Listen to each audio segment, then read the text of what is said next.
La vida de las abejas. Maurice Maeterlinck. Capítulo 3. La fundación de la colmena. Sepamos más bien lo que hace en la colmena ofrecida por el apicultor el enjambre que ha recogido. Recordemos desde luego el sacrificio que han hecho las 50.000 vírgenes, que según la frase de Ronsard, llevan un gentil corazón en un pequeño cuerpo, y admiremos una vez más el valor que necesitan para volver a empezar la vida en el desierto en que han venido a parar. Han olvidado la colmena opulenta y magnífica en que nacieron, en que la existencia era tan segura y estaba tan admirablemente organizada, en que el jugo de todas las flores que se acuerdan del sol permitía sonreír a las amenazas del invierno. Han dejado allí, dormidas en el fondo de sus cunas, millares y millares de hijas a quienes no volverán a ver. Han abandonado allí, además del enorme tesoro de cera, de propóleos y de polen acumulado por ellas, más de 120 libras de miel, es decir, 12 veces el peso del pueblo entero, cerca de 100.000 veces el peso de cada abeja, lo que representa para el hombre 82.000 toneladas de víveres. Toda una flotilla de grandes buques cargados de alimentos más preciosos y más perfectos que ninguno de los que conocemos, pues la miel es para las abejas una especie de vida líquida, una especie de kilo inmediatamente asimilable y casi sin desperdicio.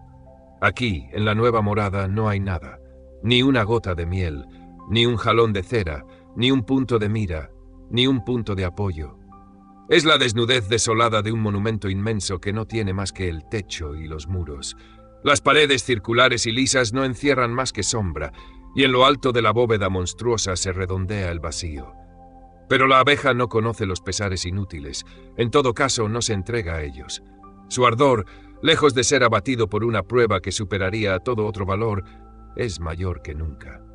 Apenas colocada la colmena en su sitio, apenas comienza a calmarse el desconcierto de la tumultuosa caída, cuando se ve operar en la mezclada multitud una división marcadísima y totalmente inesperada. La mayor parte de las abejas, como un ejército que obedece a una orden precisa, se pone a trepar en espesas columnas a lo largo de las paredes verticales del monumento. Al llegar a la cúpula, las primeras que la alcanzan se agarran a ella con las uñas de sus patas anteriores. Las que vienen después se agarran a las primeras, y así sucesivamente, hasta que hayan formado largas cadenas que sirven de puente a la multitud que sube siempre. Poco a poco, estas cadenas se multiplican, se refuerzan y se enlazan hasta el infinito, formando guirnaldas que, bajo la ascensión innumerable y continua, se transforman a su vez en una cortina espesa y triangular, o más bien en una especie de cono compacto e invertido, cuya punta se fija en la parte superior de la cúpula y cuya base baja ensanchándose hasta la mitad o las 2/3 partes de la altura total de la colmena. Entonces, cuando la última abeja, que se siente llamada por una voz interior a formar parte de este grupo, llega a la cortina suspendida en las tinieblas, la ascensión tiene fin. Todo movimiento cesa poco a poco en la bóveda, y el extraño cono invertido espera durante largas horas, en un silencio que podríamos creer religioso y en una inmovilidad que parece espantosa, la llegada del misterio de la cera. Mientras tanto, sin preocuparse de la formación de la maravillosa cortina en cuyos pliegues va a bajar un don mágico, sin parecer tentadas de unirse a ella, las demás abejas, es decir, todas las que se han quedado en la planta baja de la colmena, examinan el edificio y emprenden los trabajos necesarios. El suelo es cuidadosamente barrido y las hojas secas, las briznas de hierba, los granos de arena son transportados lejos, uno por uno, porque la limpieza de las abejas va hasta la manía. Y cuando, en el corazón del invierno, los grandes fríos les impiden durante demasiado tiempo efectuar lo que se llama en apicultura su vuelo de limpieza, antes que ensuciar la colmena perecen en masa, víctimas de terribles enfermedades extrañas. Solo los zánganos son incorregiblemente descuidados y llenan impúdicamente de excremento los panales que frecuentan y que las obreras tienen que limpiar continuamente tras ellos. Después del barrido, las abejas del mismo grupo profano, del grupo que no interviene en el cono suspendido en una especie de éxtasis, se pone a revestir minuciosamente de luten el circuito inferior de la morada común. Luego pasan revista a todas las rendijas, las llenan y recubren de propóleo, y proceden al barnizado de las paredes del edificio, de arriba abajo. La guardia de la entrada es reorganizada, y enseguida cierto número de obreras va a los campos, de donde vuelven cargadas de néctar y de polen. Antes de levantar los pliegues de la misteriosa cortina al abrigo de la cual se asientan los fundamentos de la verdadera morada, procuremos darnos cuenta de la inteligencia que deberá desplegar nuestro pequeño pueblo de emigrados, del golpe de vista certero, de los cálculos y de la industria necesarios para apropiar el asilo, para trazar en el vacío los planos de los edificios que se trata de levantar de la manera más económica y rápida posible, porque la reina, en la urgente necesidad de ahubar, pone ya huevos por el suelo. Es preciso, además, en ese dédalo de construcciones diversas, todavía imaginarias y cuya forma es necesariamente inusitada, no perder de vista las leyes de la ventilación, de la estabilidad, de la solidez, considerar la resistencia de la cera, la naturaleza de los víveres que hay que almacenar, la comodidad de las entradas, las costumbres de la soberana, la distribución en cierto modo preestablecida, porque es orgánicamente la mejor, de los depósitos, de las casas, de las calles y de los pasajes, y otros muchos problemas que sería demasiado largo enumerar.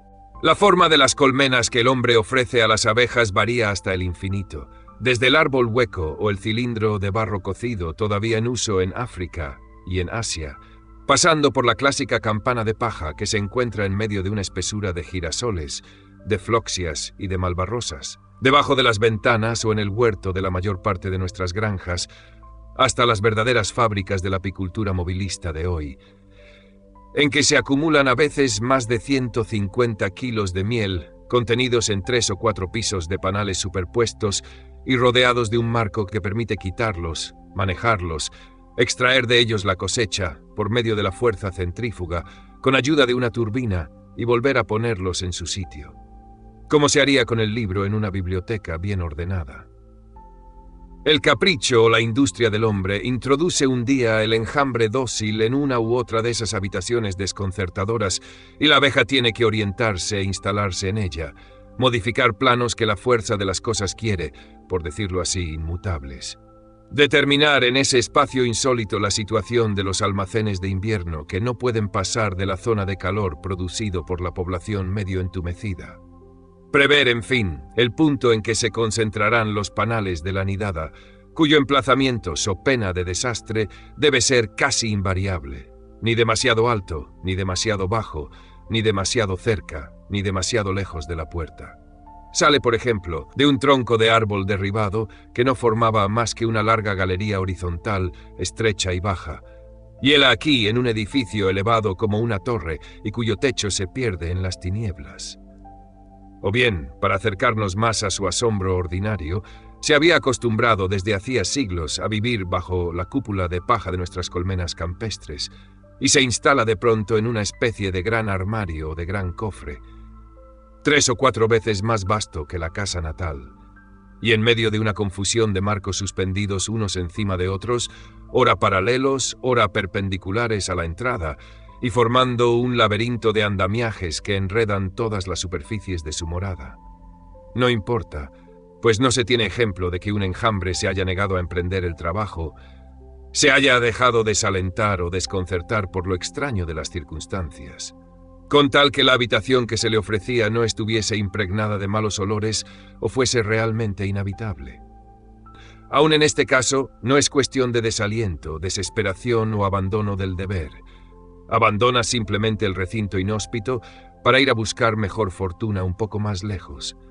No puede decirse tampoco que se haya conseguido jamás hacerle ejecutar un trabajo pueril o ilógico. No se ha visto nunca que las abejas hayan perdido la cabeza, ni que, no sabiendo qué partido tomar, hayan emprendido al azar construcciones locas o extravagantes. Metedlas en una esfera, en un cubo, en una pirámide, o en un cesto ovalado o poligonal, en un cilindro o en una espiral.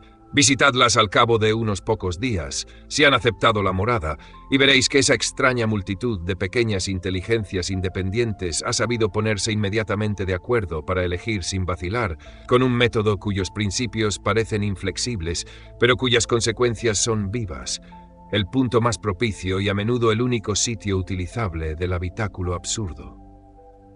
Si se las instala en una de esas grandes fábricas con marcos de que hablábamos hace poco, solo utilizan esos marcos cuando les proporcionan un punto de partida o punto de apoyo cómodos para sus panales, y es muy natural que no tengan en cuenta ni los deseos ni las intenciones del hombre.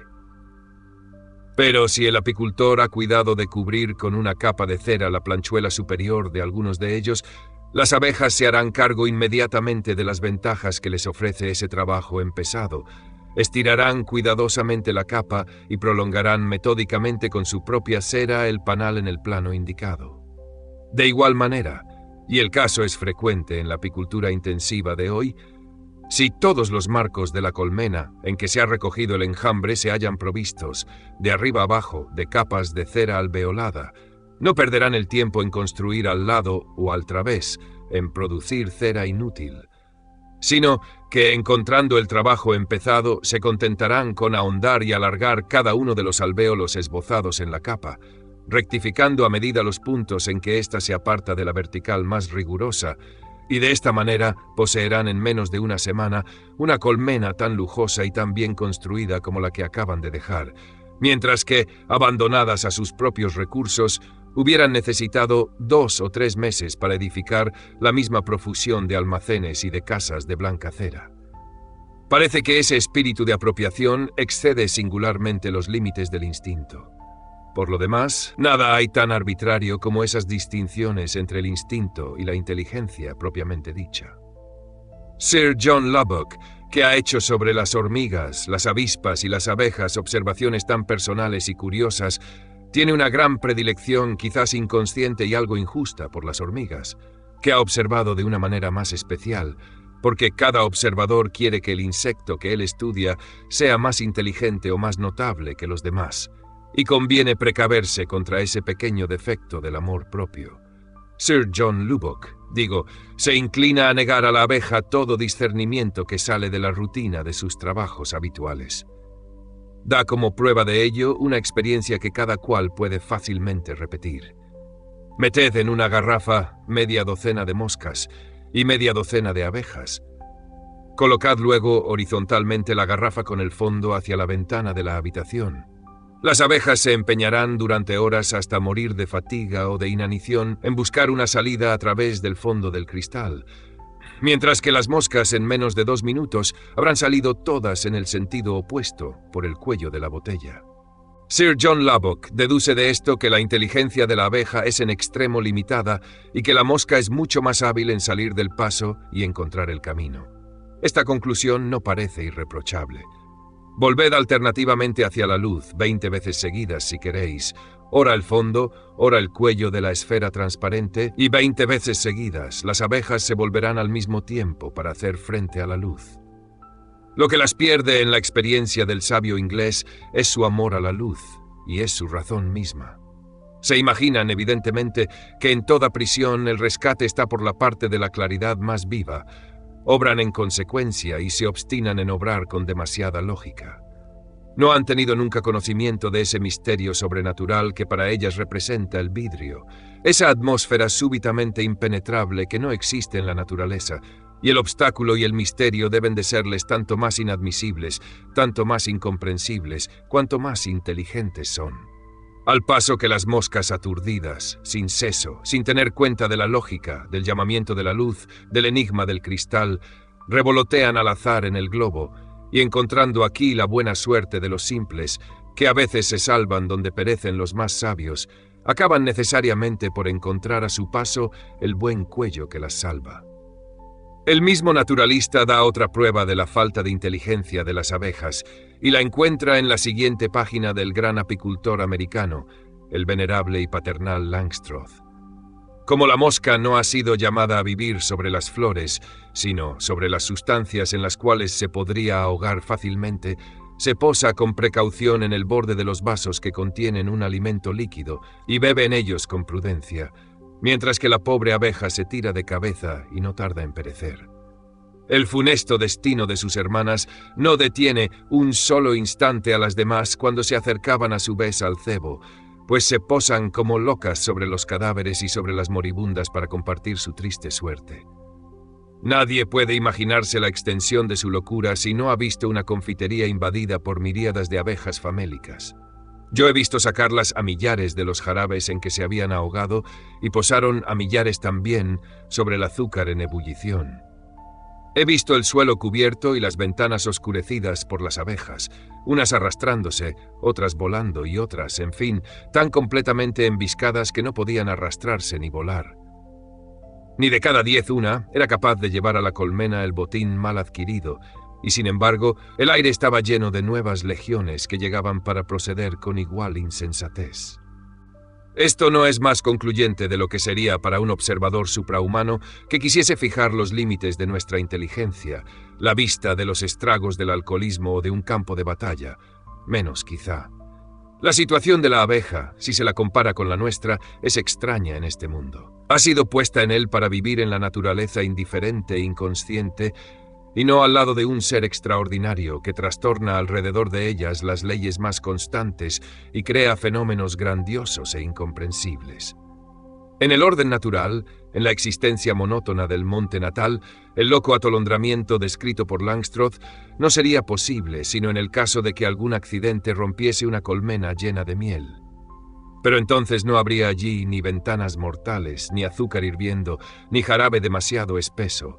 Por consiguiente, los muertos no serían muchos y no habría más peligros que los que corre todo animal persiguiendo su presa. Conservaríamos mejor que ellas nuestra sangre fría si un poder insólito tentase a cada instante nuestra razón. Nos es, pues, muy difícil juzgar a las abejas, a las cuales nosotros mismos enloquecemos y cuya inteligencia no ha sido armada para descubrir nuestros lazos, del mismo modo que la nuestra no parece armada para evitarlos de un ser superior hoy desconocido, pero posible, sin embargo. No conociendo nada que nos domine, deducimos que ocupamos la cúspide de la vida en la tierra, pero después de todo, eso no es indiscutible. No quiero creer que, cuando hacemos cosas desordenadas o miserables, caemos en los lazos de un genio superior, pero nada tiene de inverosímil que esto parezca cierto algún día. Por otra parte, no se puede sostener razonablemente que las abejas están desprovistas de inteligencia porque aún no han llegado a distinguirnos del orangután o del oso y nos tratan como tratarían a esos ingenuos habitantes del bosque primitivo. No cabe duda de que hay en nosotros y en torno de nosotros influencias y poderes igualmente desemejantes que no discernimos mejor. En fin, para terminar esta apología, en que incurro un poco en la falta que reprochaba a Sir John Lubbock, no es preciso ser inteligente para ser capaz de cometer tan grandes locuras. Siempre sucede así en ese terreno incierto de la inteligencia, que es el estado más precario y más vacilante de la materia. En la misma claridad de la inteligencia está la pasión, de la cual no es posible decir con certeza si es el humo o la mecha de la llama. Y aquí la pasión de las abejas es bastante noble para excusar las vacilaciones de la inteligencia. Lo que las arrastra a esa imprudencia no es el afán bestial de hartarse de miel. Podrían hacerlo cómodamente en las bodegas de su morada. Observadlas, seguidlas en una circunstancia análoga, y las veréis, una vez lleno el papo, regresar a la colmena y depositar en ella el botín, para volver 30 veces en una hora a la maravillosa vendimia. Es, pues, el mismo deseo que realiza tantas obras admirables, el afán de llevar los bienes posibles a la casa de sus hermanas y del porvenir. Cuando las locuras de los hombres tienen una causa tan desinteresada, les damos a menudo otro nombre. Sin embargo, hay que decir toda la verdad. En medio de los prodigios de su industria, de su policía y de sus renunciamientos, una cosa nos sorprenderá siempre e interrumpirá nuestra admiración: su indiferencia por la muerte o por la desgracia de sus compañeras. Hay en el carácter de la abeja una contradicción o inconsecuencia muy extraña. En el seno de la colmena todas se aman y se ayudan mutuamente. Se hallan tan unidas como los buenos pensamientos de una misma alma. Si herís a una, 1000 se sacrificarán para vengar su injuria. Fuera de la colmena ya no se conocen. Mutilad, aplastad. Mejor dicho, guardaos bien de hacerlo. Sería una crueldad inútil porque el hecho es constante.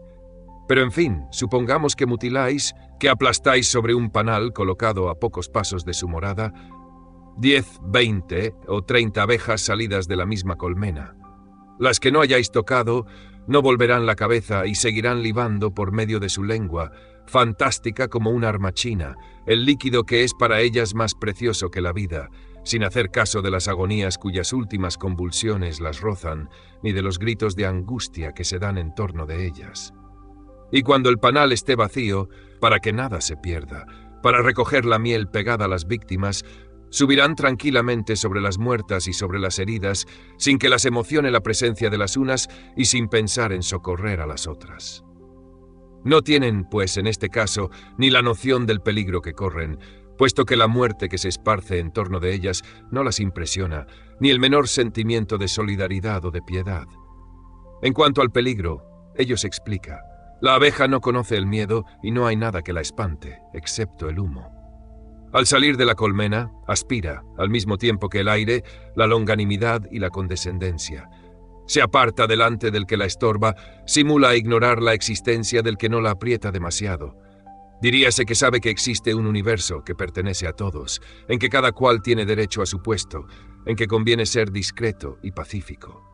Pero bajo esa indulgencia se oculta pacíficamente un corazón tan seguro de sí que no cuida de afirmarse. Se desvía si alguien la amenaza, pero no huye jamás.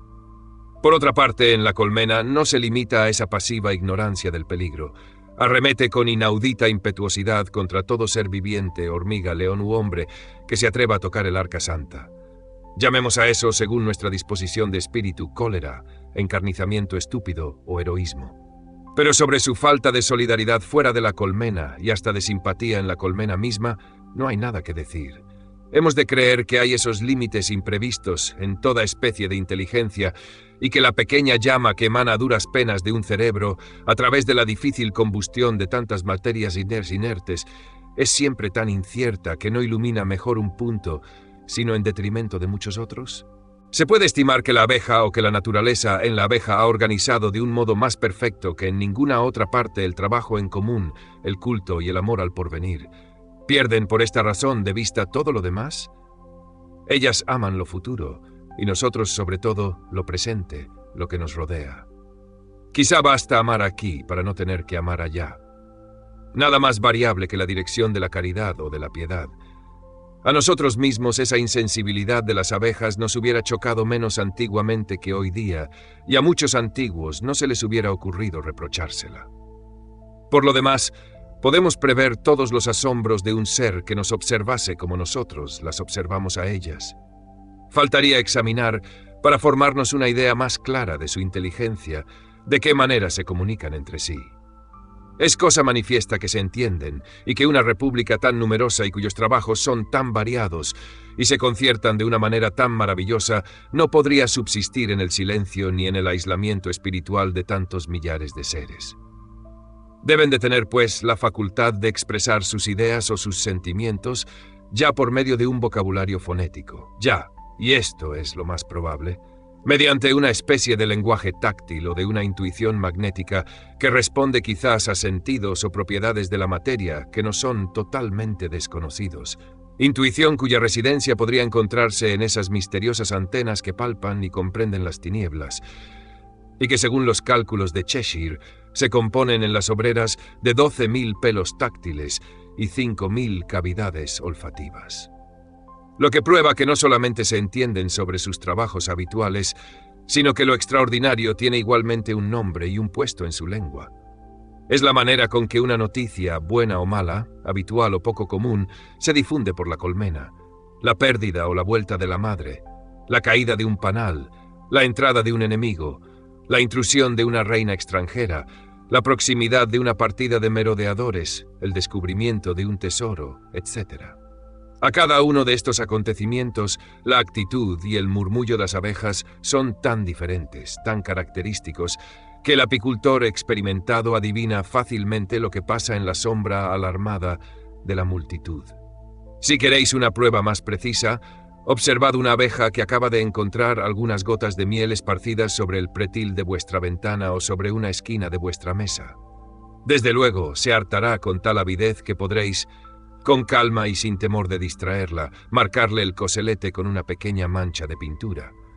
Pero esa glotonería no es más que aparente. Esa miel no pasa al estómago propiamente dicho, a lo que deberíamos llamar su estómago personal. Se queda en el papo, el primer estómago, que es, por decirlo así, el estómago de la comunidad. Tan pronto como Ayo haya llenado este depósito, la abeja se alejará, pero no directa y aturdidamente como haría una mariposa o una mosca. Al contrario, la veréis volar algunos instantes hacia atrás, en un ir y venir atento, en el hueco de la ventana o en torno de vuestra mesa, con la faz vuelta hacia la habitación. Practica un reconocimiento del lugar y fija en su memoria la posición exacta del tesoro. Luego se va a la colmena, deja allí su botín en una de las celdas del depósito, para volver 3 o 4 minutos después por una nueva carga a la ventana providencial. De 5 en 5 minutos, mientras haya miel, hasta la noche si es preciso, sin interrupción, sin darse un momento de reposo, viajará constantemente una y otra vez de la ventana a la colmena y de la colmena a la ventana. No quiero adornar la verdad, como han hecho muchos que han escrito sobre las abejas. Las observaciones de este género no ofrecen interés si no son absolutamente sinceras. Si hubiese reconocido que las abejas son incapaces de comunicarse un acontecimiento exterior, hubiera podido encontrar, en cambio de esa pequeña decepción, algún placer en hacer constar una vez más que el hombre es, después de todo, el único ser realmente inteligente que habita nuestro globo. Además, cuando se ha llegado a cierto punto de la vida, se experimenta más placer en decir cosas verdaderas que cosas impresionantes. Conviene aquí, como en toda circunstancia, atenerse a este principio. Si la verdad desnuda parece de pronto menos grande, menos noble o menos interesante que el adorno imaginario con que se la podía vestir, la culpa es nuestra, porque aún no sabemos distinguir la relación siempre admirable que debe de tener con nuestro ser todavía ignorado y con las leyes del universo. Y en este caso, no es la verdad la que necesita ser enaltecida, sino nuestra inteligencia. Confesaré, pues, que a menudo las abejas marcadas vuelven solas. Hemos de creer que hay entre ellas las mismas diferencias de carácter que entre los hombres, que las hay silenciosas y las hay habladoras. Alguien que asistía a mis experiencias sostenía que evidentemente por egoísmo o por vanidad, muchas no querían revelar la fuente de su riqueza o compartir con alguna de sus amigas la gloria de un trabajo que la colmena debe de encontrar milagroso. Estos son vicios muy feos que no despiden el buen olor, leal y franco, de la casa de las 1000 hermanas. Sea como fuere, sucede también a menudo que la abeja favorecida por la suerte vuelve a la miel acompañada de 2 o 3 colaboradoras. Sé que Sir John Lubbock, en el apéndice de su obra Ants, Bees and Wasps, hormigas, abejas y avispas, traza largos y minuciosos cuadros de observaciones, de las cuales se puede deducir que casi nunca sigue otra abeja a la indicadora. Ignoro con qué clase de abejas trataba el sabio naturalista o si las circunstancias eran particularmente desfavorables.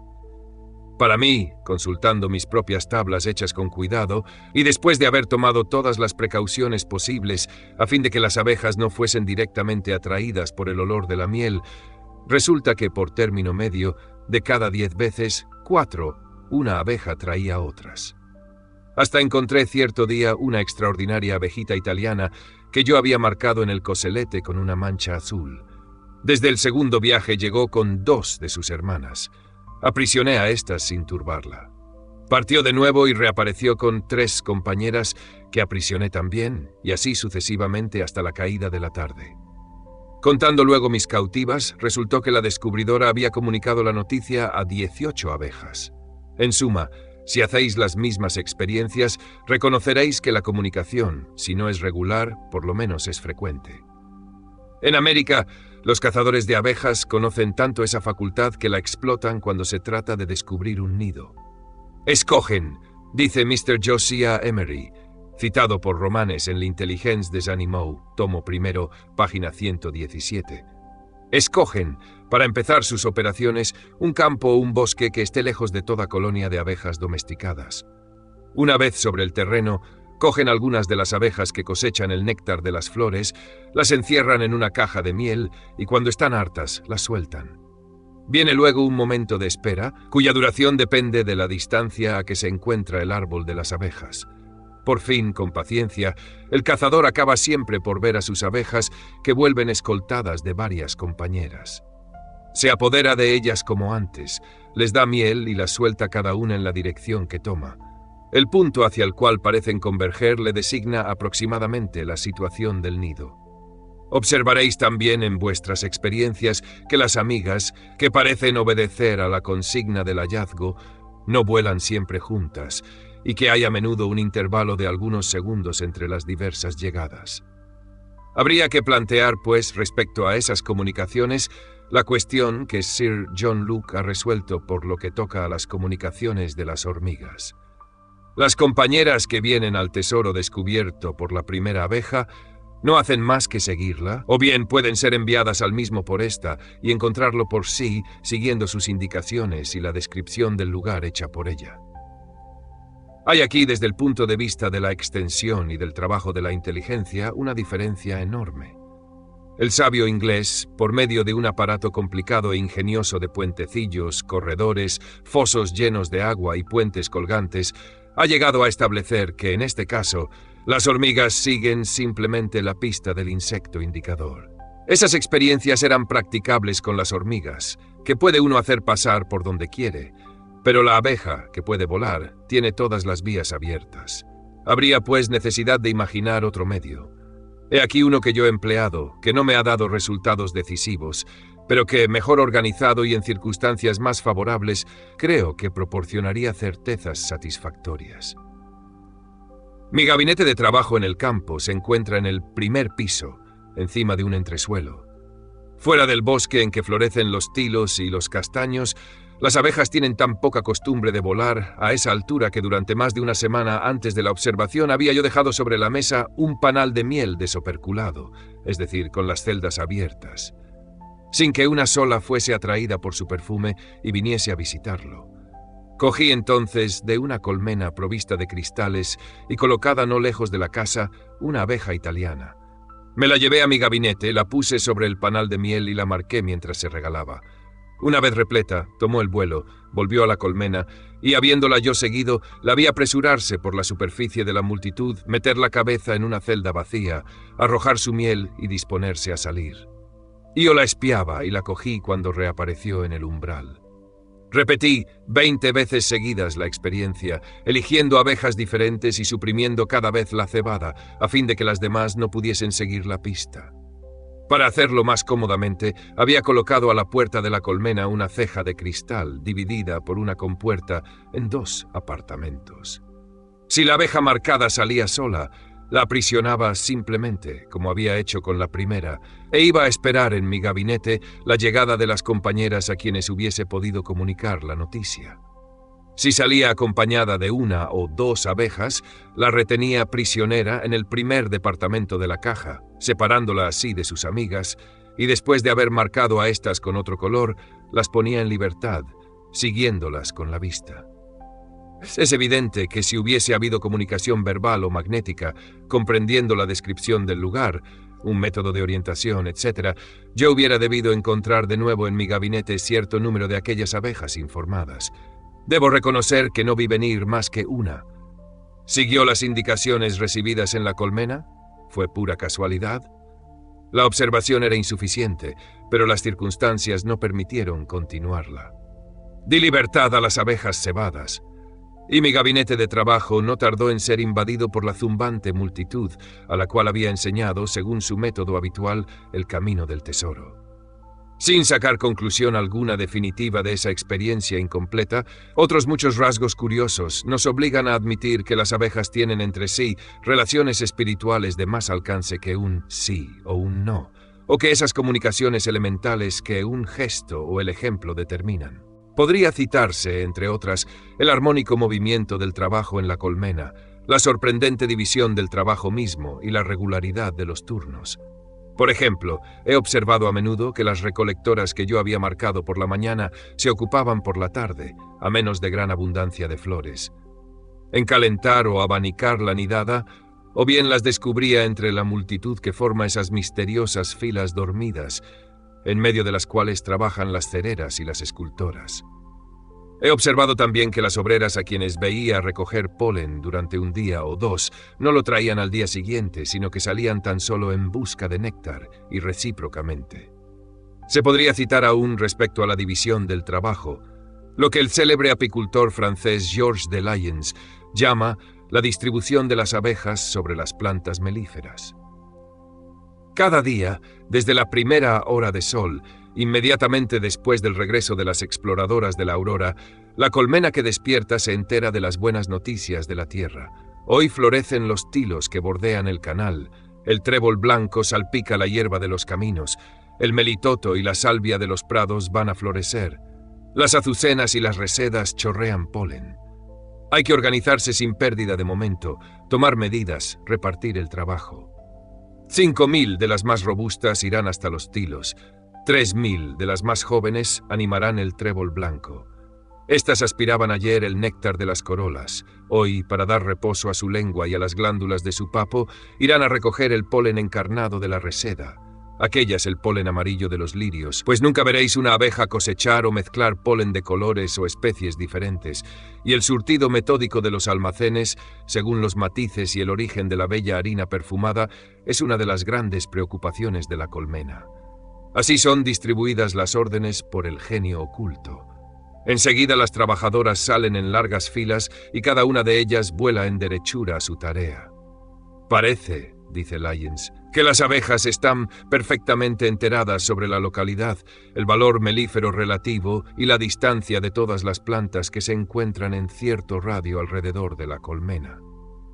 Si se siguen con cuidado las varias direcciones que toman las recolectoras, y se va a observar la cosecha de las abejas sobre las diversas plantas de las inmediaciones, se ve que las obreras se distribuyen sobre las flores proporcionalmente al número de las plantas de una misma especie y a su riqueza melífera.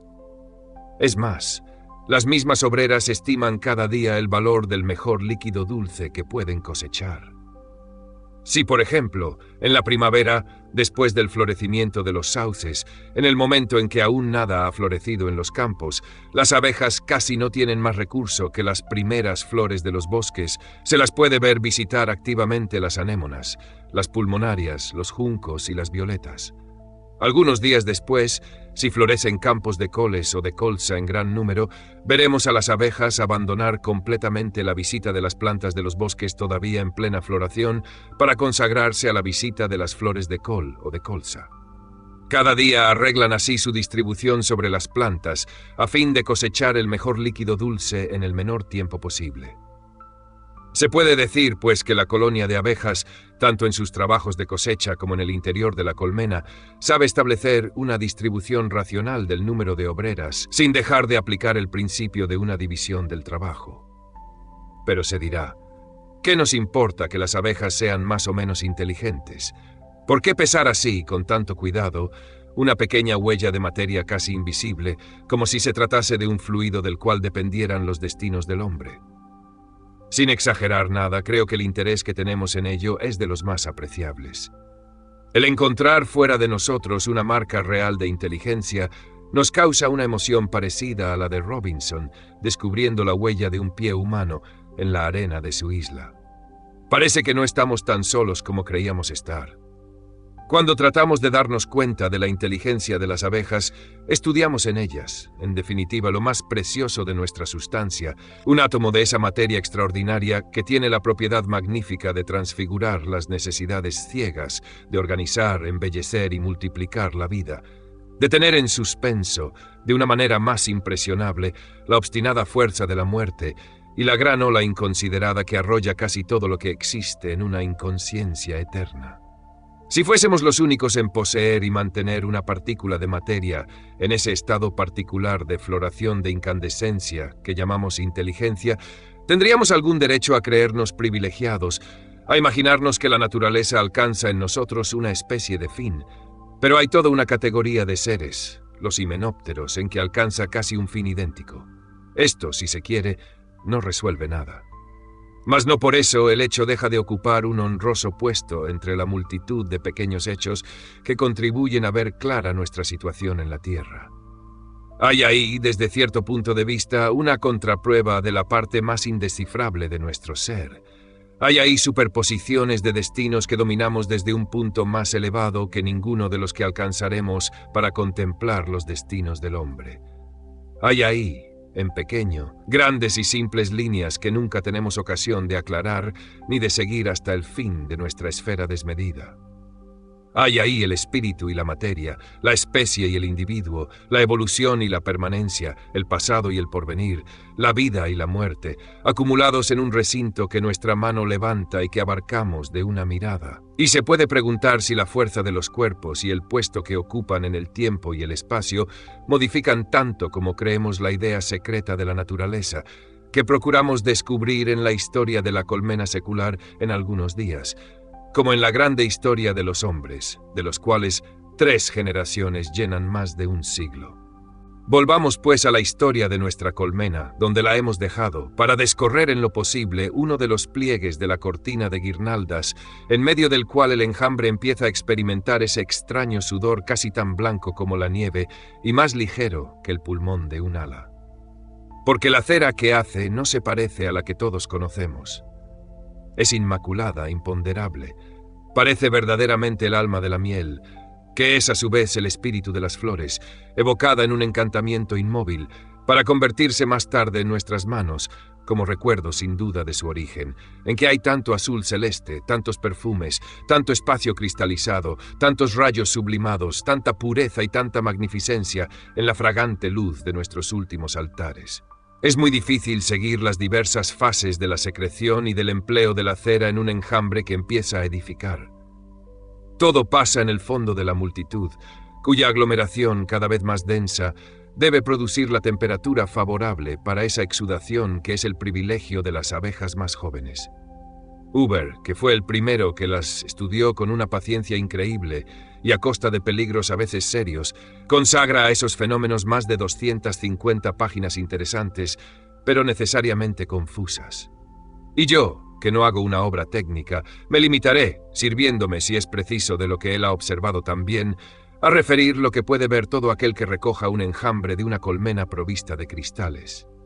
Confesemos desde luego que aún no se sabe por qué alquimia la miel se transforma en cera en el cuerpo lleno de enigmas de nuestras abejas colgantes. Se nota solamente que al cabo de 18 a 24 horas de espera, a una temperatura tan elevada que diríase que arde una llama en el hueco de la colmena, aparecen escamas blancas y transparentes en la abertura de 4 bolsillos situados a cada lado del abdomen de la abeja.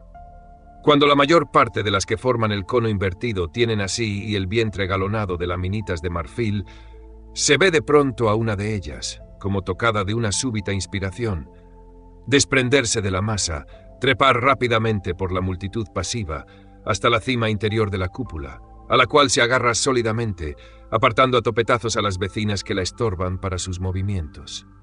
Coge con las patas y la boca una de las 8 placas de su vientre, la rasca, la cepilla, la ductiliza, la amasa con su saliva, la dobla y vuelve a enderezarla, la aplana y reforma con la habilidad de un carpintero que manejara una tabla maleable.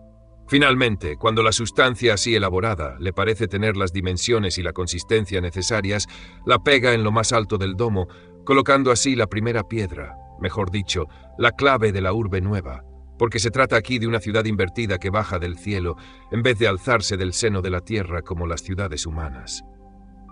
Hecho esto, la arquitecto ajusta a la clave otros fragmentos de cera que va cogiendo de debajo de los anillos de sus tentáculos, da al conjunto un postrer repaso con la lengua y las antenas, y luego, tan bruscamente como vino, se retira y se pierde entre la multitud. Inmediatamente otra la reemplaza, continúa el trabajo, añadiendo el suyo al empezado, rectifica lo que no parece conforme al plan ideal de la tribu, desaparece a su vez, mientras que una tercera, una cuarta, una quinta la suceden, en una serie de apariciones inspiradas y súbitas, sin que ninguna termine la obra y aportando toda su parte a la labor unánime. Un pequeño bloque de cera todavía informe pende entonces de lo más alto de la bóveda. Cuando parece bastante grande, se ve surgir del racimo otra abeja cuyo aspecto difiere considerablemente del de las fundadoras que la han precedido. Podría creerse, al ver la seguridad de su determinación y la expectación de las que la rodean, que es una especie de ingeniero iluminado que de pronto marca en el vacío el puesto que ha de ocupar la primera celda, de la cual dependerán matemáticamente las de todas las demás. En todo caso, esta abeja pertenece a la clase de las escultoras o cinceladoras que no producen cera y se contentan con labrar los materiales que les proporcionan. Escoge, pues, El emplazamiento de la primera celda ahonda un momento en el bloque, acercando a los bordes que se elevan en torno de la cavidad la cera que quita el fondo. Luego, como hicieron las fundadoras, abandona de pronto su esbozo. Una obrera impaciente la sustituye y continúa su obra que una tercera acabará, mientras otras empiezan en torno de ellas, según el mismo método de trabajo interrumpido y sucesivo, la labor del resto de la superficie y del lado opuesto de la pared de cera. Diríase que una ley esencial de la colmena divide en ella el orgullo de la tarea y que toda obra debe ser común y anónima para que sea más fraternal. Pronto el naciente panal se adivina. Es aún lenticular, porque los pequeños tubos prismáticos que lo componen, desigualmente prolongados, se acortan en una degradación regular del centro a los extremos. En este momento tiene casi la apariencia y el grueso de una lengua humana formada en sus dos fases de celdas hexagonales, yuxtapuestas y adosadas. Tan pronto como las primeras celdas están construidas, las fundadoras fijan en la bóveda un segundo y, a medida que el trabajo avanza, un tercero y un cuarto bloques de cera. Estos bloques se escalonan a intervalos regulares y calculados, de manera que, cuando los panales hayan adquirido toda su fuerza, lo cual no sucede sino mucho más tarde, las abejas tendrán siempre el espacio necesario para circular entre las paredes paralelas. Es, pues, necesario que en su plan prevean el grueso definitivo de cada panal, que es de 22 o 23 milímetros, y al mismo tiempo la anchura de las calles que los separan y que deben tener unos 11 milímetros de ancho, es decir, el doble de la altura de una abeja, puesto que tendrán que pasar por entre los panales dándose la espalda. No son infalibles, sin embargo, y su certeza no parece maquinal. En circunstancias difíciles cometen a veces errores de bastante monta. En ocasiones hay demasiado espacio entre los panales o demasiado poco, entonces lo remedian de la mejor manera que pueden, ora haciendo oblicuar el panal demasiado aproximado, ora intercalando en el vacío demasiado grande un panal irregular. Se equivocan a veces, dice a propósito de esto Reaumur, y este es otro de los rasgos que parecen probar que forman juicio. Sabido es que las abejas construyen 4 tipos de celdas. Las reales, que son excepcionales y se parecen a una bellota. Las grandes, reservadas a la cría de los zánganos y al almacenaje de provisiones cuando hay superabundancia de flores. Las pequeñas, que sirven de cuna a las obreras y de almacenes ordinarios y suelen ocupar las 8/10 partes de la superficie edificada de la colmena. Y por último, las de transición, en número suficiente para unir sin desorden las grandes a las pequeñas. Aparte de la inevitable irregularidad de estas últimas, las dimensiones del segundo y del tercer tipo están tan bien calculadas que en el momento de la implantación del sistema decimal, cuando se buscó en la naturaleza una medida fija que pudiese servir de punto de partida y de modelo incontestable, Reaumur propuso el alvéolo de la abeja. Cada uno de estos alvéolos es un tubo hexagonal puesto sobre una base piramidal, y cada panal está formado de 2 capas de estos tubos opuestos por la base, de tal manera que cada uno de los 3 rombos que constituyen la base piramidal de una celda del anverso forma al mismo tiempo la base igualmente piramidal de 3 celdas de reverso. En estos tubos prismáticos se almacena la miel. Para evitar que salga durante el tiempo de su maduración, lo que sucedería inevitablemente si estuviesen estrictamente horizontales como parecen estarlo, las abejas los levantan conforme a un ángulo de 4 o 5 grados. Además del ahorro de cera, dice Reaumur considerando el conjunto de esta maravillosa construcción, además del ahorro de cera, que resulta de la disposición de las celdas, además de que por medio de esta disposición las abejas llenan el panal sin que en él quede ningún vacío, hay las ventajas relativas a la solidez que eso da a la obra.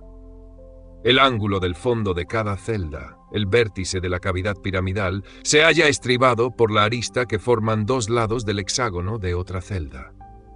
Los 2 triángulos o prolongaciones de los planos hexagonales que llenan uno de los ángulos entrantes de la actividad formada por los 3 rombos, forman juntos un ángulo plano por la parte en que se tocan.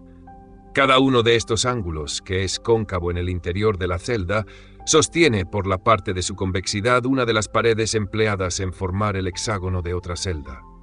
Y esta pared que se apoya en dicho ángulo resiste a la fuerza que tendería a empujarlas hacia afuera. Así es que los ángulos se encuentran afianzados. Todas las ventajas que se pudieran exigir respecto a la solidez de cada celda le son proporcionadas por su propia figura y por la manera de estar dispuestas las unas respecto a las otras. Los geómetras saben, dice el Dr. Reid, que no hay más que 3 clases de figuras adaptables para dividir una superficie en pequeños espacios iguales, de una forma regular y del mismo tamaño sin intersticios.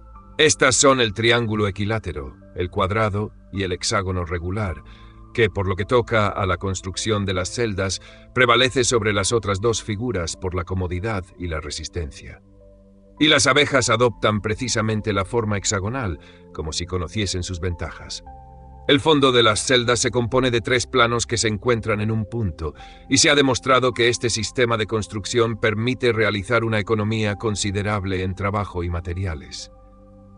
Tratábase además de saber qué ángulo de inclinación de los planos corresponde a la mayor economía, problema de alta matemática que ha sido resuelto por algunos sabios, entre ellos Maclaurin, cuya solución se encontrará en la reseña de la Sociedad Real de Londres. Pues bien, el ángulo determinado de esta manera por el cálculo corresponde al que se mide en el fondo de los alvéolos. No creo que las abejas se entreguen a esos cálculos complicados, pero tampoco creo que el azar o solamente la fuerza de las cosas produzca esos resultados admirables. Para las avispas, por ejemplo, que construyen como las abejas panales de alvéolos hexagonales, el problema era el mismo, y lo han resuelto de una manera mucho menos ingeniosa. Sus panales no tienen más que una capa de celdas y no poseen el fondo común, que sirve a la vez para las 2 capas opuestas del panal de la abeja. De ahí menos solidez, más irregularidad y una pérdida de tiempo, de materia y de espacio que representa la 4ª parte del esfuerzo y la 3ª del espacio necesarios. Igualmente las trigonas y las meliponas, que son verdaderas abejas domésticas, pero de una civilización menos adelantada, no construyen sus celdas de cría más que sobre una cara y apoyan sus panales horizontales y superpuestos sobre informes y dispendiosas columnas de cera. En cuanto a sus celdas para provisiones, son grandes odres reunidos sin orden y allí donde podrían intersectarse, con una economía de sustancia y de tiempo que las abejas aprovechan. Las meliponas, sin pensar en esa economía posible, insertan torpemente entre las esferas otras celdas de paredes planas. Así es que, cuando se compara uno de sus nidos con la ciudad matemática de nuestras abejas, se creería estar viendo un caserío de chozas primitivas al lado de una de esas ciudades regulares que son el resultado, quizás sin encantos, pero lógico, del genio del hombre, que lucha más ardientemente que antes contra el tiempo, el espacio y la materia. La teoría corriente renovada de Buffon sostiene que las abejas no tienen la menor intención de hacer hexágonos de base piramidal, que quieren simplemente practicar en la cera alvéolos redondos. Pero como sus vecinas, las que trabajan en la cara opuesta del panal, hacen otro tanto, con las mismas intenciones, los puntos en que los alvéolos se encuentran toman forzosamente una forma hexagonal. Añaden que sucede lo mismo que con los cristales de la nieve, con las escamas de ciertos peces, las pompas de jabón, etc., y que lo propio pasa en la siguiente experiencia que propone Buffon. Llénese una vasija con guisantes o con cualquier otro grano cilíndrico y tápese bien después de haber vertido en ella tanta agua como pueden recibir los intersticios entre los granos. Hágase hervir esta agua y todos los cilindros se transformarán en columnas de 6 lados. La razón es puramente mecánica. Cada grano de figura cilíndrica tiende, por su hinchazón, a ocupar el mayor espacio posible en un espacio dado. Todos se vuelven, pues hexagonales por la compresión recíproca. Cada abeja procura ocupar también el mayor espacio posible en un espacio dado. Es, pues, necesario igualmente, puesto que el cuerpo de las abejas es cilíndrico, que sus celdas sean hexagonales por la misma razón de los obstáculos recíprocos. He aquí unos obstáculos recíprocos que producen una maravilla, como los vicios de los hombres, por la misma razón, producen una virtud general, suficiente para que la especie humana, a menudo odiosa en sus individuos, no lo sea en conjunto. Desde luego, se podría objetar, como lo han hecho Brougham, Kirby, Spence y otros sabios, que la experiencia de las pompas de jabón y de los guisantes no prueba nada, porque en uno y otro caso el efecto de la presión no produce sino formas muy irregulares y no explica la razón de ser del fondo prismático de las celdas. Se podría contestar sobre todo que hay más de una manera de sacar partido de las necesidades ciegas que la avispa cartonera, el abejorro velloso, las meliponas y las trigonas de México y de Brasil. Aunque las circunstancias y el fin son iguales, llegan a resultados muy diferentes y a todas luces inferiores. Podría decirse también que si las celdas de la abeja obedecen a la ley de los cristales de la nieve, de las pompas de jabón o de los guisantes hervidos de Buffon, obedecen al mismo tiempo por su simetría general, por su disposición sobre dos capas opuestas, por su inclinación calculada, etc., a muchas otras leyes que no se encuentran en la materia. Se podría añadir que todo el genio del hombre está también en la manera con que saca partido de necesidades análogas, y que si esta manera nos parece la mejor posible, es porque no hay juez superior a nosotros. Pero conviene que los razonamientos enmudecen ante los hechos, y para rechazar una objeción sacada de una experiencia nada vale tanto como otra experiencia. A fin de cerciorarme de que la arquitectura hexagonal se hallaba realmente inscrita en el espíritu de la abeja, corté y quité un día, en el centro de un panal, y en un sitio en que había a la vez nidada y celdas llenas de miel, un disco del diámetro de una moneda de plata de 5 francos. Partiendo luego el disco por la mitad del espesor de su circunferencia, por donde se unían las bases piramidales de las celdas, apliqué sobre las bases de una de las dos secciones así obtenidas una rodaja de estaño de igual diámetro y bastante resistente para que las abejas no pudiesen deformarla ni torcerla. Luego volví a colocar en su sitio la sección provista de una rodaja. Una de las caras del panal no ofrecía nada anormal, porque el daño quedaba reparado, pero en la otra se veía una especie de gran agujero, cuyo fondo estaba formado por la rodaja de estaño y que ocupaba el puesto de una treintena de celdas. Las abejas quedaron de pronto desconcertadas, acudieron en masa a examinar y estudiar el abismo inverosímil, y durante varios días se agitaron alrededor y deliberaron sin tomar acuerdo. Pero como yo las alimentaba abundantemente cada tarde, llegó un momento en que no hubo más celdas disponibles para almacenar sus provisiones. Es probable que entonces las grandes ingenieras, las escultoras y las cereras escogidas recibieron la orden de sacar partido del abismo inútil.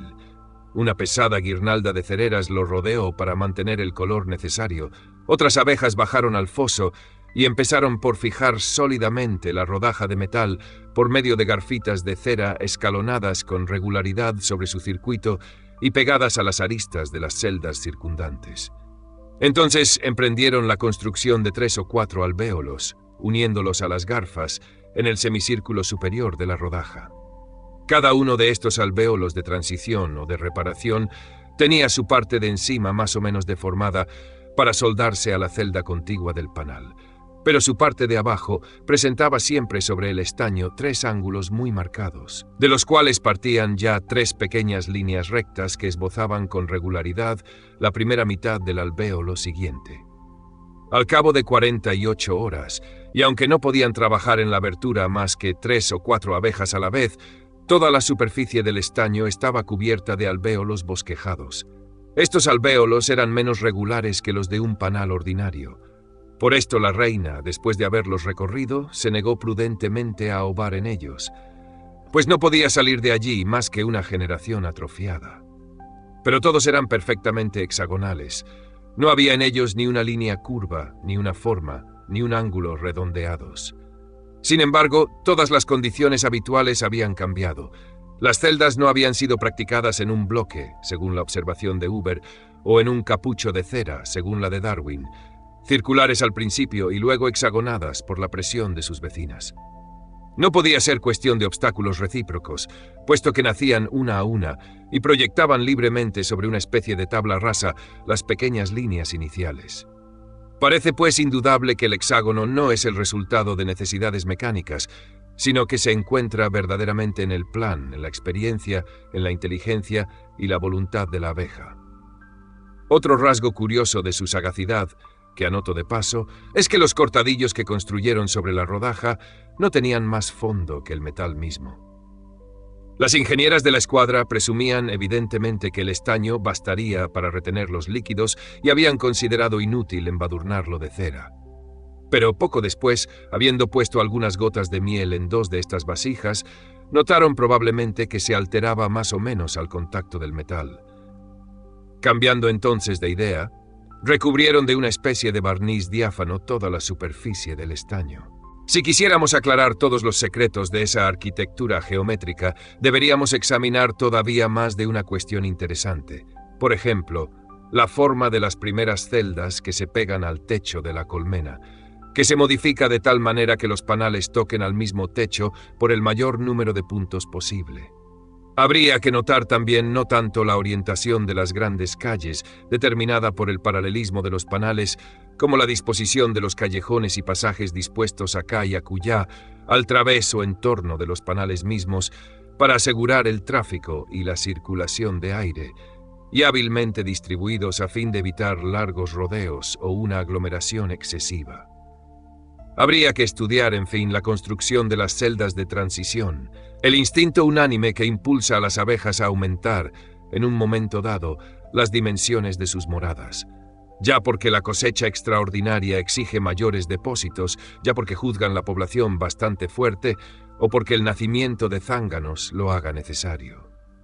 Habría que admirar al mismo tiempo la economía ingeniosa y la armoniosa certeza con la cual pasan en tales casos de lo pequeño a lo grande, o de lo grande a lo pequeño, de la simetría perfecta a una asimetría inevitable, para volver, tan pronto como lo permitan las leyes de una geometría animada, a la regularidad ideal, sin que se desperdicie una celda, sin que haya en sus edificios un solo barrio sacrificado, pueril, indeciso, bárbaro, o una zona inutilizable.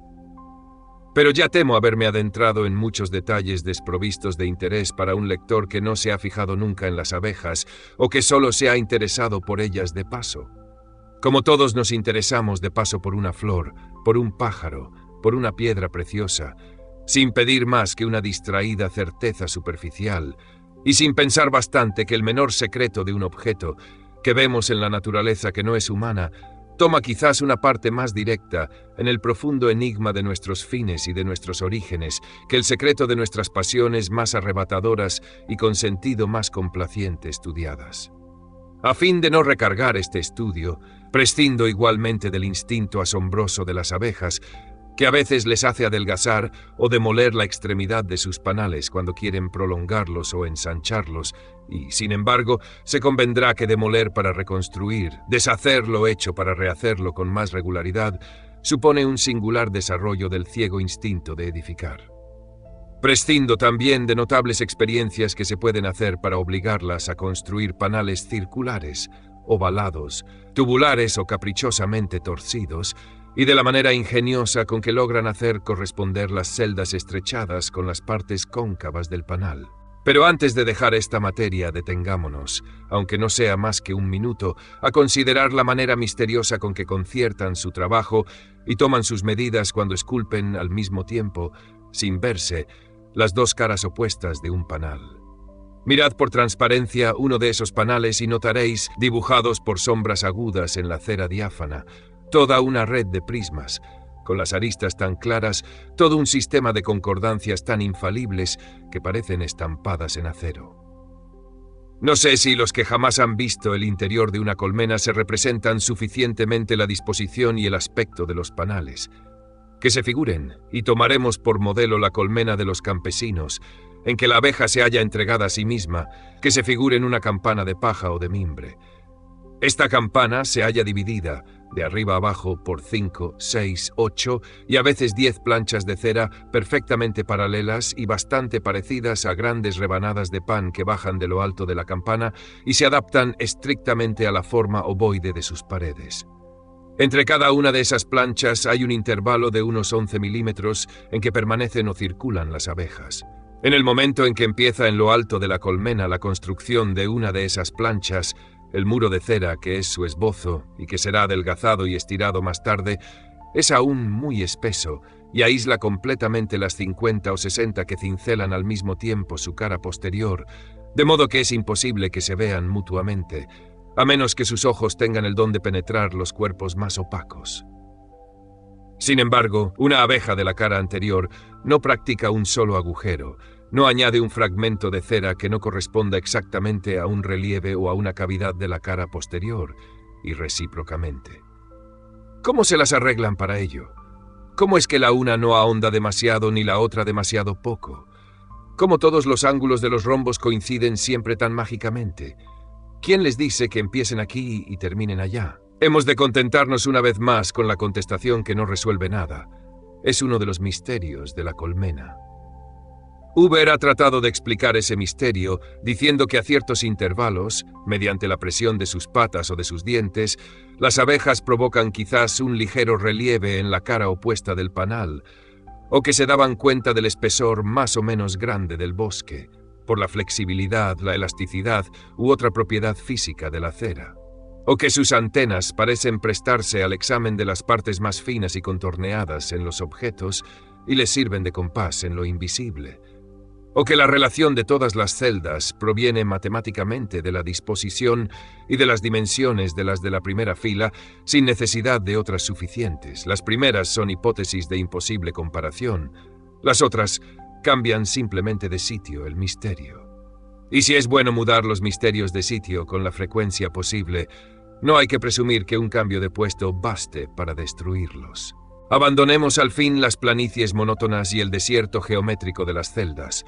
Los panales empezados se hacen habitables, aunque lo infinitamente pequeño se añada, sin esperanza aparente, a lo infinitamente pequeño, y nuestros ojos, que ven tan poca cosa, miren sin ver nada. La obra de cera, que no se detiene ni de día ni de noche, se extiende con una rapidez extraordinaria. La reina, impaciente, ha recorrido ya más de una vez las obras que blanquean en la oscuridad, y ahora que las primeras líneas de habitaciones están terminadas, toma posesión de ellas con su cortejo de guardias, consejeras o sirvientas, pues no es fácil decir si es conducida o escoltada, venerada o vigilada. Al llegar al punto que juzga favorable o que sus consejeras le imponen, ahueca la espalda, se encorva e introduce la extremidad de su largo abdomen ahusado en uno de los alvéolos vírgenes, mientras que todas las cabecitas atentas, las cabecitas con enormes ojos negros de las guardias de su escolta, la encierran en un círculo apasionado, le sostienen las patas, le acarician las alas y agitan sobre ella sus febriles antenas, como para alentarla, apremiarla y felicitarla. Se conoce fácilmente el sitio en que se encuentra por esa especie de escarapela estrellada, o más bien por ese broche ovalado del que ella es el topacio central y que se parece bastante a los imponentes broches que nuestras abuelas llevaban. Es de notar, y lo notamos ya que se presenta la ocasión de hacerlo, que las obreras evitan siempre el volver la espalda a la reina. Tan pronto como ésta se acerca a un grupo, todas se las arreglan para presentarle invariablemente los ojos y las antenas, y en su presencia andan a reculones. Es una señal de respeto, o más bien de solicitud, que por inverosímil que parezca, no deja de ser constante y general. Pero volvamos a nuestra soberana. A menudo, durante el ligero espasmo que acompaña visiblemente la emisión del huevo, una de sus hijas la coge en sus brazos y frente contra frente, boca contra boca, parece hablarle bajo. Ella, bastante indiferente a esos testimonios algo desenfrenados, lo toma con calma, sin emocionarse mucho, totalmente entregada a su misión, que parece ser para ella una voluptuosidad amorosa más bien que un trabajo. Por fin, al cabo de algunos segundos, se incorpora con calma, da un paso, da media vuelta sobre sí misma, y antes de introducir la punta de su vientre, mete la cabeza en la celda vecina, a fin de cerciorarse de que todo está allí en orden, y de que no pone dos veces en un mismo alvéolo, mientras que 2 o 3 abejas de la celosa escolta entran al punto sucesivamente en la celda abandonada para ver si queda cumplida la obra y rodear de cuidados o poner en buen sitio el huevecito azulado que acaba de depositar en ella. A partir de entonces, hasta los primeros días de otoño, la reina no para. Pone huevos mientras la alimentan y duerme, si es que duerme poniendo huevos. Desde aquel momento representa el poder devorador del porvenir que invade todos los ámbitos del reino. Sigue paso a paso a las infelices obreras que se extenúan construyendo las cunas que su fecundidad reclama.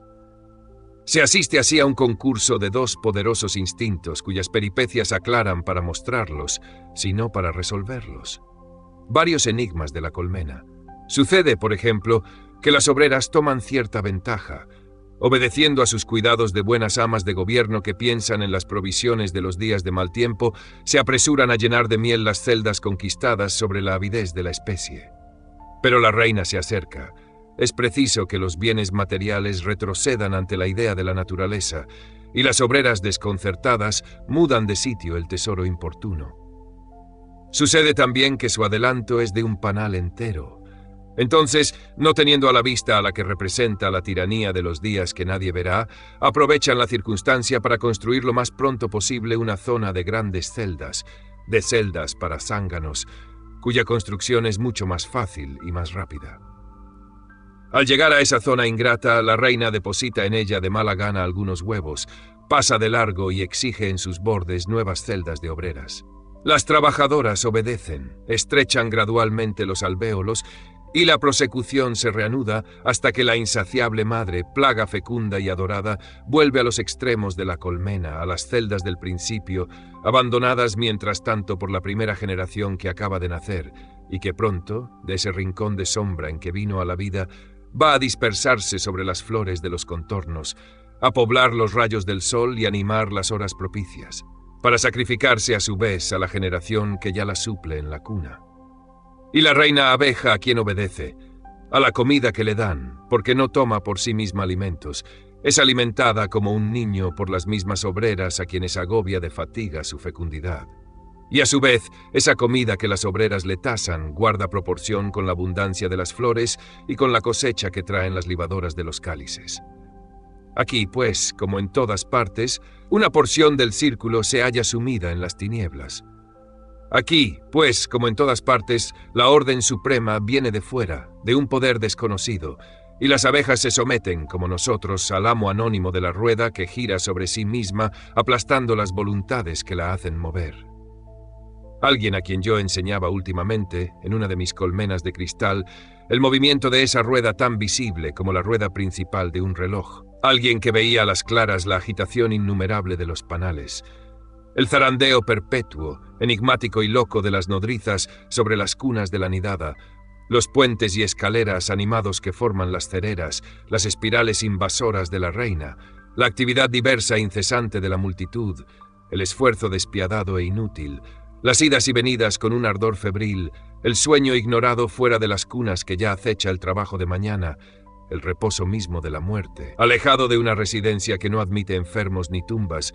Alguien que miraba esas cosas una vez pasado el asombro, no tardó en apartar la vista en que se leía no sé qué espanto. Hay, en efecto, en la colmena, bajo la alegría del primer aspecto, bajo los brillantes recuerdos de los días hermosos que la llenan y la convierten en cofrecillo de joyas del verano, bajo el movimiento embriagador que la une a las flores, a las aguas vivas, al azul del cielo, a la abundancia tan apacible de todo lo que representa la belleza y la felicidad, hay, en efecto, bajo todas esas delicias exteriores, un espectáculo que es de los más tristes que se puedan ver.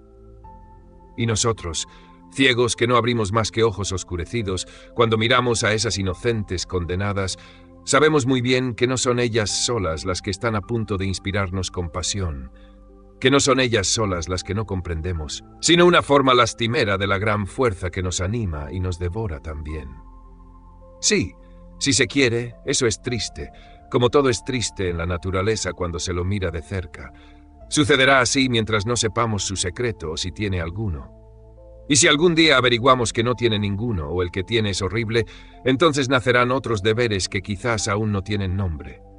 Mientras tanto, que nuestro corazón repita si quiere: eso es triste, pero nuestra razón se contente con decir: eso es así. Nuestro deber actual está en averiguar si existe algo detrás de esas tristezas, y para eso no hay que apartar la vista de ellas, sino mirarlas fijamente y estudiarlas con tanto interés y valor como si fuesen alegrías.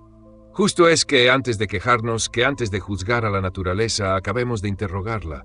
Hemos visto que las obreras, luego que no se sienten ya apretadas de cerca por la amenazadora fecundidad de la madre, se apresuran a fabricar celdas para provisiones, cuya construcción es más económica y la capacidad mayor. Hemos visto, por otra parte, que la madre prefiere ahogar en las celdas pequeñas y que las reclama sin cesar. Sin embargo, a falta de ellas, y mientras se las proporcionan, se resigna a depositar huevos en las anchas celdas que encuentra a su paso. Las abejas que de estos huevos nacerán serán machos o zánganos, aunque los huevos son enteramente iguales a aquellos de que nacen las obreras. Ahora bien, al revés de lo que sucede en la transformación de una obrera en reina, No es la forma o la capacidad del alvéolo lo que determina aquí el cambio, pues de un huevo puesto en una celda grande y transportado luego a una celda de obrera, saldrá. Yo he conseguido operar 4 o 5 veces ese traslado, que es bastante difícil a causa de la pequeñez microscópica y la enorme fragilidad del huevo. Un macho más o menos atrofiado, pero incontestable. Es preciso, pues, que la reina al aobar tenga la facultad de reconocer o determinar el sexo del huevo que pone y de apropiarlo al alvéolo en que lo pone. Es raro que se equivoque. ¿Cómo lo hace? ¿Cómo entre las miríadas de huevos que sus 2 ovarios contienen, separa los machos de las hembras y cómo bajan a su antojo al oviducto único? Henos aquí en presencia de otro de los enigmas de la colmena y de uno de los más impenetrables. No se ignora que la reina virgen no es estéril, pero que no puede poner sino huevos de machos. Solo después de la fecundación del vuelo nupcial produce a voluntad obreras o zánganos. A consecuencia del vuelo nupcial se halla definitivamente en posesión hasta su muerte de los espermatozoarios, arrancados a su desdichado amante. Esos espermatozoarios, cuyo número estima el doctor Leuckart en 25 millones, se conservan vivos en una glándula especial situada debajo de los ovarios a la entrada del oviducto común y llamada espermateca.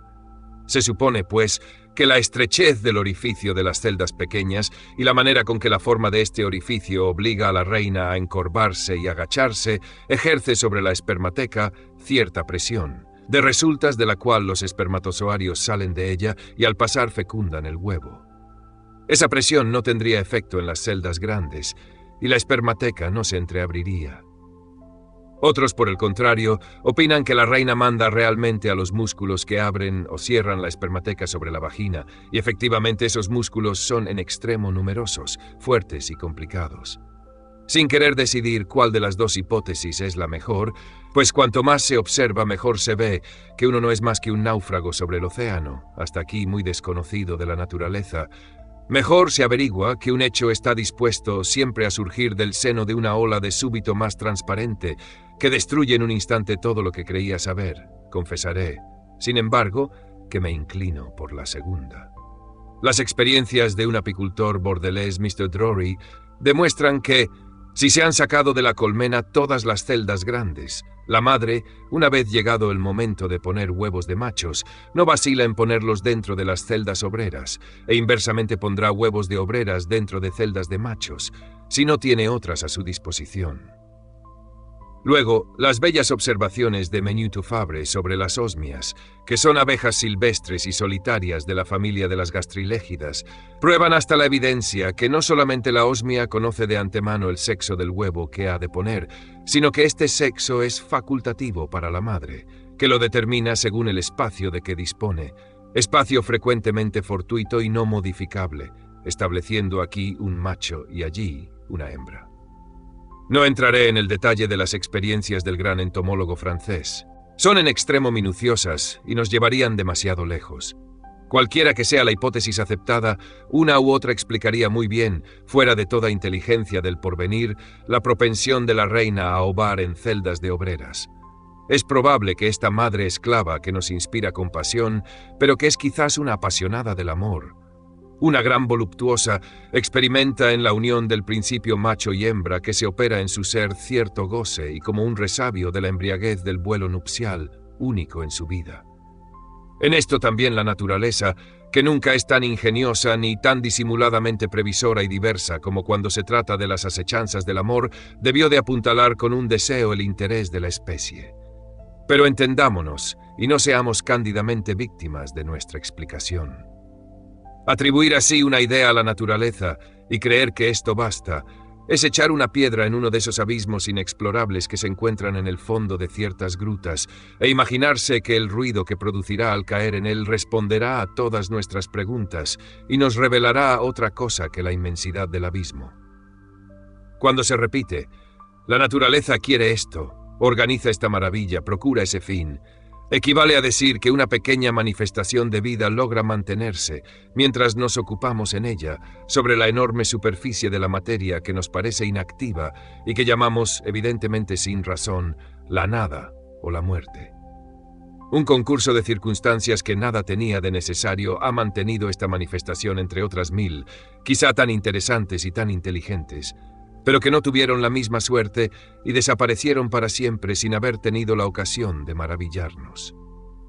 Sería temerario afirmar otra cosa, y todo el resto, nuestras reflexiones, nuestra teología obstinada, nuestras esperanzas y nuestras admiraciones, todo es en el fondo cosa desconocida, que hacemos chocar contra algo menos conocido aún, para hacer un pequeño ruido que nos da conciencia del más alto grado de la existencia particular que podemos alcanzar en esa misma superficie muda e impenetrable, como el canto del ruiseñor y el vuelo del cóndor, les revelan también en el más alto grado de existencia propia de su especie. Después de todo, uno de nuestros deberes más innegables es el de producir ese pequeño ruido cada vez que la ocasión se presenta, sin desalentarnos porque sea probablemente inútil. Fin del capítulo.